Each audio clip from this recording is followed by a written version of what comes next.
Heart touching story in Hindi. Hello दोस्तों, आज मैं पिता की हार्ट टचिंग स्टोरी आप लोगों से शेयर करूंगा। यह दिल को छू जाने वाली स्टोरी एक पिता के जज्बातों की कहानी है। इस कहानी से आप लोगों को बहुत कुछ सीखने को मिलेगा। इस कहानी को लिखने का मेरा एक ही मतलब था कि मैं पिता की भावनाओं को आप लोगों के साथ बहुत ही सुंदर स्टोरी में पिरोकर आप लोगों से शेयर करूं।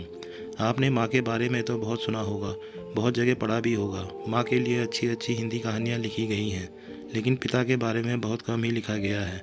तो दोस्तों, यह हार्ट टचिंग स्टोरी उन फादर्स को समर्पित है जो अपने परिवार के लिए जी जान से काम करते हैं, खुद की इच्छाओं को मारकर अपने बच्चों के सपने को पूरा करते हैं।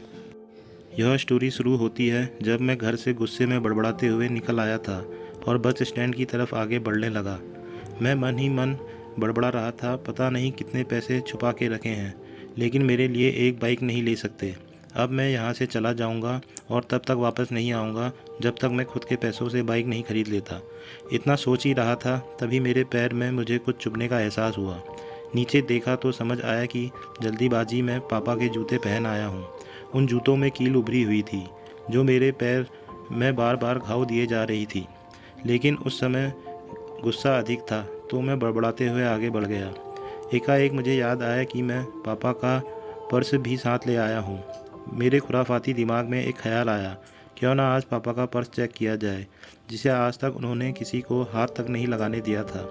पता नहीं कौन सा खजाना छुपा है इस पर्स में, जो किसी को हाथ नहीं लगाने देते थे।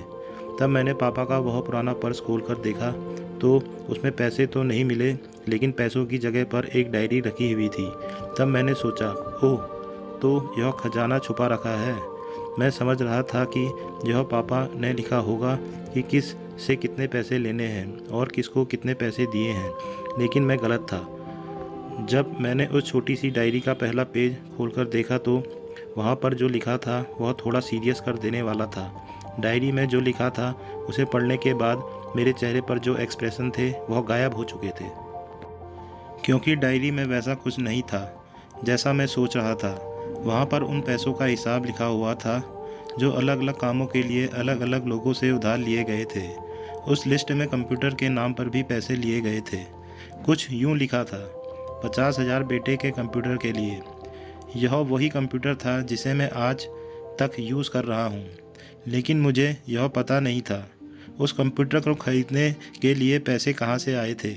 लेकिन आज पता चल रहा था। मुझे आज भी याद है जब मैंने पहली बार कैमरे के लिए जिद की थी, जो मेरे पापा ने मुझे 2 हफ्ते बाद मेरे बर्थडे पर ला कर दिया था, जिसे देखकर मैं बहुत खुश हुआ था। और मुझे खुश देखकर मुझसे कहीं ज़्यादा अगर कोई खुश था तो वह मेरे पापा थे। अब मेरे चेहरे से गुस्सा एकदम गायब हो चुका था। जब मैंने आगे का पन्ना पलटा तो वहाँ पर कुछ विशेष इच्छाएं लिखी हुई थी। पहली जो विश थी उसमें जो लिखा हुआ था, अच्छे जूते पहनना। यह बात मेरी कुछ समझ नहीं आई। तभी मेरा पाँव अचानक सड़क पर भरे हुए पानी पर जा पड़ा और तभी मेरे पाँव में कुछ गीलापन होने का एहसास हुआ। जब मैंने जूता उतार कर देखा तो उसका तला टूटा हुआ था। यह देखकर मुझे डायरी में लिखी बात याद आ गई।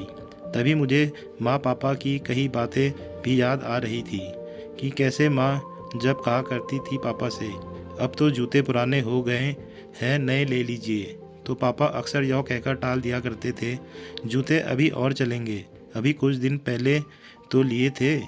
मुझे आज समझ आ रहा था कि कितने दिन और चलेंगे। साथ ही साथ यह भी समझ आ रहा था कि पापा पर्स को क्यों छुपा कर रखते थे। तभी उस डायरी को पढ़ते हुए बस स्टैंड पर पड़ी बेंच पर आकर बैठ गया। अब उस डायरी का आखिरी पन्ना बचा हुआ था। उस पन्ने को जब मैंने पलट कर देखा तो वहाँ कल की डेट लिखी हुई थी।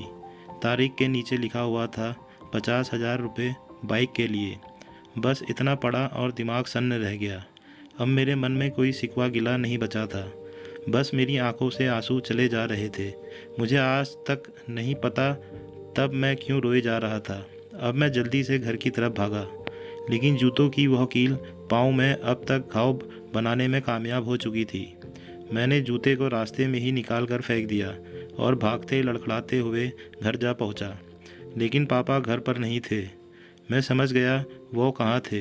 मैं सीधा पास वाली बाइक एजेंसी की तरफ भागा। पता नहीं आज कहाँ से इतनी ताकत आ गई थी कि मैं भागते हुए थक नहीं रहा था, और वह भी बिना जूते के नंगे पैर। जैसे तैसे मैं बाइक एजेंसी पर पहुंचा। पापा वहीं थे। मैंने पापा को दौड़कर गले गले लगा लिया और मेरी आंखों से आंसू रुकने का नाम ही नहीं ले रहे थे। पापा को समझ नहीं आ रहा था आखिर हो क्या रहा है, मैं क्यों रो रहा हूँ। मैंने पापा से कहा, पापा मुझे मोटरसाइकिल नहीं चाहिए, आप अपने लिए जूते ले लीजिए। अब आज से मैं जो भी करूँगा अपनी मेहनत से अपने बलबूते पर पढ़ कर करूँगा। दोस्तों, बस इतनी सी थी ये कहानी। यह हार्ट टचिंग स्टोरी लिखते हुए आज मेरी भी आंखें नम हुई हैं। मैं आज आपसे कहना चाहूँगा, ठीक ऐसे ही होते हैं हमारे पिता।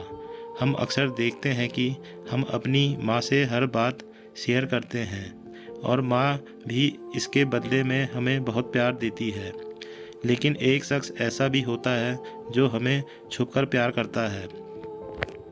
वह होते हैं हमारे पिता। यह परिवार में एक मात्र ऐसा व्यक्ति होता है जो अपने बच्चों से उन्हें बिना जताए छिपकर प्यार करता है, खुद की इच्छाओं और उनकी खुशी में ही खुश हो जाता है। मुझे नहीं पता कि आप अपने पेरेंट्स की इज्जत करते हो या नहीं, लेकिन अगर आपके पास पेरेंट्स हैं तो आप बहुत खुश नसीब हो, क्योंकि इस दुनिया में बहुत से लोगों को तो पेरेंट्स का प्यार भी नसीब नहीं होता। अंत में मैं यही कहना चाहूँगा कि माँ बाप की भावनाओं का सम्मान करें। धन्यवाद। हेलो दोस्तों, अगर आपको हमारी यह कहानी पसंद आई है तो हमारे चैनल को सब्सक्राइब ज़रूर करें और बेल आइकन को भी दबाएं। थैंक्स दोस्तों।